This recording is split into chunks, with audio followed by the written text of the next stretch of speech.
Alright, hello everyone. This is my presentation on modernism. My name is Maisha Jenkins. This is English 252. Okay, so a little bit about modernism. It really started um, around in like the Western society, like Europe and North America. And two figures that were pretty prevalent in modernism were Emily Dickinson and Walt Whitman. We're going to touch on the time periods that modernism was super relevant, and we're also going to touch on traditional Victorian styles and the experimentation that occurred throughout modernism.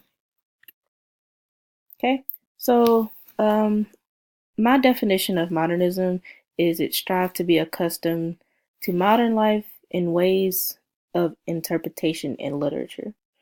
So what I mean by that is like modernism, like they were reaching for like a whole new style because they believed that um, the language that they were using, like now, like the Victorian style, it just wasn't applying to individuals of that time period at the time because of all that was going on. You know, World War I just ended, and we have new developments in like psychology and like philosophy and technology, and all that really sparked like new modes of expression, like expressing yourself. So, and this doesn't really have a lot to do with like modernism in literature, but this is just to get a good idea of, you know, um, what modernism was in a way, like a compare contrast thing. So in regards to today's world, our music changed, clothes changed, style, slang, and technology. And this all goes hand in hand with modernism. Like, as time goes on and decades, pass, like, there's going to be new ways of doing things. There's going to be new ways of saying things also. So, this just kind of applies to, what's relevant to us in a way. So, on the right, see a picture, the mom in 1958. Like kids back then, they loved being outside and playing sports and being with their friends. So, like, parents had to say, hey, you don't need to be outside, you need to come inside sometimes. But today, it's like we have all this new technology and all this advancement, and we don't want to be out of our rooms. So, that's the difference with that. Okay, so with the time period, it was late 19th and mid 20th century, so that's about 1890 to 19, and it ended around 1940. Now, some scholars debate that modernism didn't really truly start until like 1914, and it ended in 1940. So I would just keep it broad and say 1890 to 1940, in my opinion. And modernism was, you know, first used, first used in literature by a British journalist. His name was Rolfe Arnold Scott James, and he had um, a literature piece called Modernism and Romance. This was one of the quotes that I pulled from Modernism and Romance.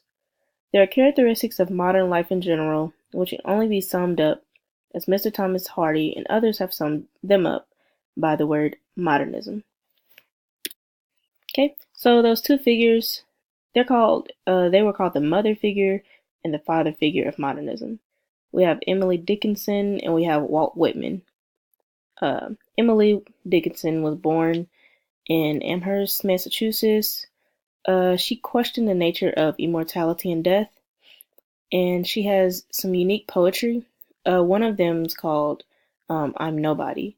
So "I'm Nobody" is like touching on how she's writing all of these literature pieces and poetry, but she still feels like she's just nobody, even with all of this, art that she's creating and people that she's reaching.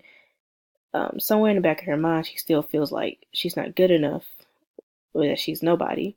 So that's where also I feel like modernism takes place with that because modernism was like a new mode of expression. So like um it was like varied points of view. We had like a new stream of consciousness. So I feel like she was really digging deep down and um, expressing herself in ways that literature hasn't quite done, you know. And then we have Walt Whitman. He was born in West Hills, Long Island, New York. He was a humanist, which means he was like a father of like free verse, and he was also a figure in transcendentalism. And with transcendentalism, it's basically like you believe like like nature is our home. Nature is our that's where we get our spirit, and it's just instead of believing in certain religions and all that, transcendentalists believe that nature was our spiritual beings, you know. So that's Walt Whitman. And modernism was also super experimental. So back with Emily Dickinson in her her poetries, they just pulled something out. Like they were really like concrete and specific and reached like huge heights of consciousness. So that was a lot of experimentation with that, and it stripped away from the Victorian era. Um, Again, like they felt like the language that they were using before wasn't really applying to um, the language that they were speaking then. It was changing, and it just needed something more relatable. So that's where that came from.